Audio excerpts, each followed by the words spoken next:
Je vais répondre à tes questions. Parfait. Vas-y. Bon, question numéro 1. Oui. Quel est votre artiste préf?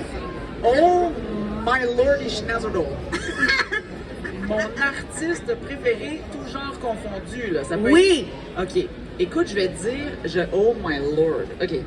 Je pense que mon artiste préféré, c'est la chanteuse Pink. Est-ce que tu la connais? Non, pas vraiment. Alors, la chanteuse Pink, c'est une chanteuse qui est là depuis les années 90, parce que moi, je suis quand même...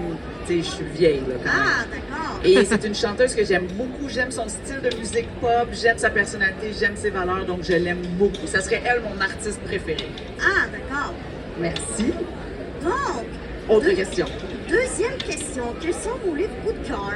Mes livres coup de cœur. OK, attention, là, mes livres coup de cœur, j'ai... mais il y a des livres qui sont très vieux. Je peux te dire, c'est pas obligé d'être des récents, là. Je peux te dire des livres que j'aime depuis longtemps.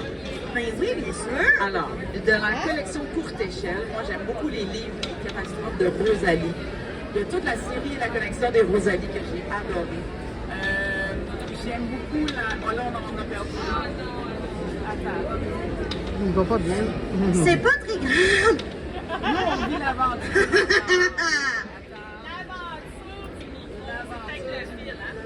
À chaque situation très gênante. Mais oui, on vit quelque chose ensemble. Donc, les Rosalie de la collection Courte Échelle, il y a aussi un livre que j'ai lu quand j'avais 14 ans, je pense qu'il s'appelle Le Journal de Zlata, qui était sur le journal intime d'une petite fille qui avait vécu la guerre de Sarajevo, que j'ai trouvé très marquant et très touchant. Puis un peu dans la même veine, j'avais lu le livre qui s'appelle Vendu, à propos d'une histoire vraie de filles qui avaient été vendues dans un autre pays. J'avais trouvé ça très marquant. Donc ça, je dirais que c'est mes livres coup de cœur. Bon, troisième question. Quel est votre breuvage préf? Moi, mon breuvage préféré, c'est de la slush. Et de la slush à la lime. J'adore, c'est la slush à la lime, la verte, faut que j'aille la langue verte. J'aime tout ce qui est surette aussi, donc les limonades, tout ça, mais je dirais que la slush à la lime, c'est ma préférée. Ok, quatrième question. Avez-vous des animaux de compagnie à la maison?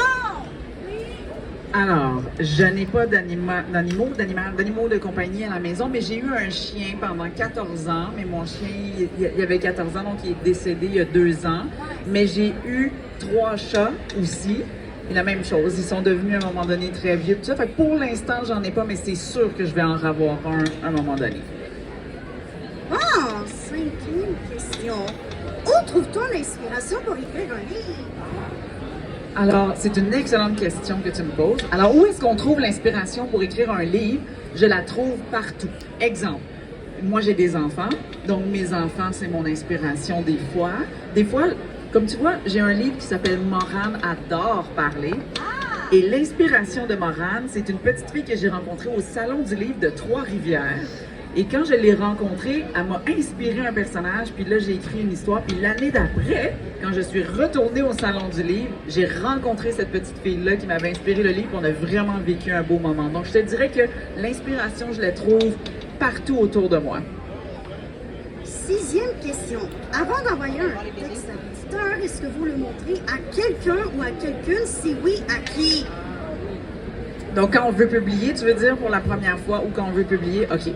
C'est une très bonne question. C'est-à-dire que c'est sûr que oui, il faut que tu le fasses lire à peut-être des amis autour de toi, mais attention, si tu fais lire autour de toi, les gens, ils t'aiment.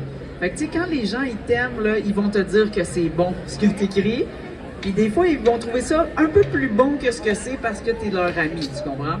Donc, je te dirais que c'est bien de le faire lire quand même autour de toi pour avoir les premiers commentaires, mais essaie de trouver quelqu'un qui est comme une connaissance, je te dirais, qui n'est pas nécessairement ton meilleur ami ou ton ami, mais qui est une connaissance et qui serait prêt à lire pour te donner son avis honnête. Et après ça, tu peux l'envoyer à l'éditeur. Septième question. Comment surmontez-vous les refus des maisons d'édition? Mon Dieu, j'ai l'impression de faire une thérapie avec toi. C'est très dur, les refus. Parce que les refus, on le prend personnel parce que c'est comme une histoire, ça vient de nous, mais il ne faut pas le prendre personnel. Parce que des fois, les maisons d'édition, ils vont trouver ton histoire bonne, mais des fois, ça ne correspond pas à leur collection ou à ce qu'eux écrivent, tu comprends? Ou à ce qu'ils ont envie de publier dans la prochaine année.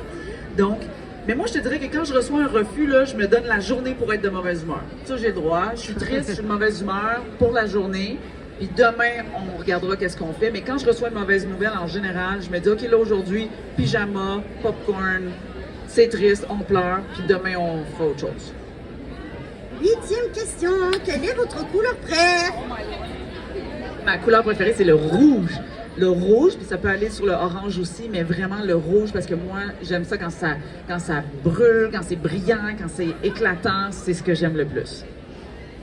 8e question. Quels sont les conseils que vous donnerez aux futurs auteurs et autrices? Je sais que c'est cliché, là, mais le meilleur conseil, c'est d'écrire. Il faut écrire, continuer à écrire, puis il faut se faire une discipline d'écriture. Parce que c'est comme si tu me disais, un joueur de hockey, là, ben, qu'est-ce qu'il fait pour devenir meilleur? Ben, il joue au hockey, il s'entraîne physiquement, il patine, il fait ça, ben, c'est la même affaire. Il faut écrire à tous les jours, écrire, même quand on n'a pas le goût d'écrire, puis à un moment donné, on devient meilleur. Fait que c'est sûr que ça, c'est le conseil numéro 1. 9e question. Est-ce difficile de publier un livre? Quels défis avez-vous rencontrés et comment les avez-vous surmontés? Wow, là, j'ai l'impression que je vais faire un TED Talk. Alors, ça va super bien, hein, notre entrevue. Trouves-tu? Ça va bien, hein, notre entrevue? Mon Dieu, des questions pertinentes. Donc, quel défi, hein? Est-ce que c'est dur d'être publié? Ouais, attends, je vais la relire, là, juste pour être certaine. Oui, c'est difficile de publier un livre parce que c'est difficile de trouver un éditeur. Hein, pour commencer, ça peut être difficile. Mais quand on a trouvé un éditeur, c'est pas fini là, là. Il lit ton histoire, puis là, il va te dire, c'est super bon, mais... Le mais, là, c'est beaucoup de notes sur une page. Là. Fait que, mais ça, faudrait changer. Mais ça marche pas. Mais ça, la structure est ça. Mais là, ça, c'est lent. Mais là, faudrait... Hey, fait que là, c'est beaucoup de travail. Puis, je te dirais que les défis, c'est qu'on travaille avec des gens, puis des fois, c'est dans les personnalités. Tu sais, des fois, on se connaît pas, on travaille ensemble, puis c'est tellement un sujet délicat qu'il faut apprendre à communiquer. C'est comme ça que je surmonte ces difficultés-là. C'est que souvent, il faut apprendre à se dire les choses. Puis, accepter que dans le fond, notre éditeur, ce qu'il veut, c'est la meilleure histoire. Comme nous, on veut la meilleure histoire. Fait qu'il faut être capable d'écouter la critique, mais pour ça, ça aussi, ça prend de la pratique. C'est pas toujours facile. Comment avez-vous décidé d'écrire vos premiers livres? Ah ben là, je vais te raconter l'anecdote. Moi, là, dans la vie, je ne suis pas autrice de livres en premier. J'écris pour la télévision. Moi, je suis une scénariste.